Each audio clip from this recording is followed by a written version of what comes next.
Hi everybody, today we're going to look at the I section of Epic, which is where we write an anecdote. An anecdote is a personal story.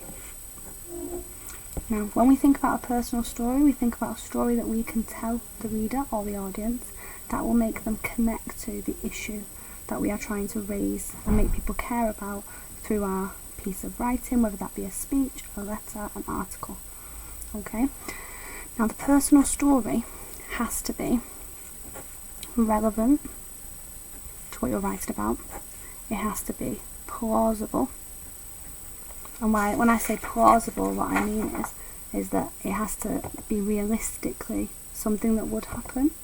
For example, you can't just make up that you met a really famous person if it doesn't sound right, or make up that 99% of people are having this issue if they're really not having that issue. It's the same as when we talk about facts, really. They have to be plausible, relevant, but equally it has to be an interesting or kind of emotive, I'm going to say, story.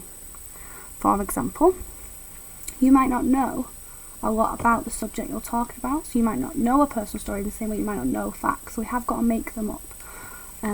An example of a personal story might be eczema. If I was going to write a piece on eczema and the difficulty of eczema, people might think eczema is only a rash that appears on your skin, but children, such as babies, can be hospitalised with eczema, and I as a child was hospitalised with eczema, which might be something that people don't know. That is relevant to my topic of eczema. It is plausible, babies are hospitalised with it, but it's also emotive because we care for children and we know that they're quite innocent and quite vulnerable, and therefore that story, that personal story, is going to matter. You don't know if I've made that story up or if it's true. That's not what matters to me as an examiner or to the person who's marking your piece of work or you as a writer. What matters is it does the job of an anecdote. Okay? So I'm going to tell you, when you've done this in class, you've probably learned I am visited by or I can't help but recall, and I want to try and give you more of a deeper structure to do that. So, I love I am visited by, and for I am visited by, I want you to think of an image. I want you to think of what personal story is going to make people care. How can I describe that? So think about social media. I might picture a teenage son, isolated and alone, scrolling endlessly through the infinite maze of social media.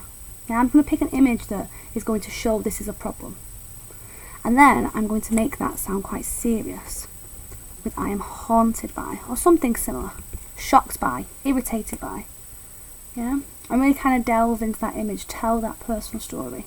Perhaps I was called into school because they're experiencing some quite traumatic bullying through social media. Perhaps my child had to give up social media entirely because they became too attached to their phone. Perhaps they had to have their phone taken off them, etc.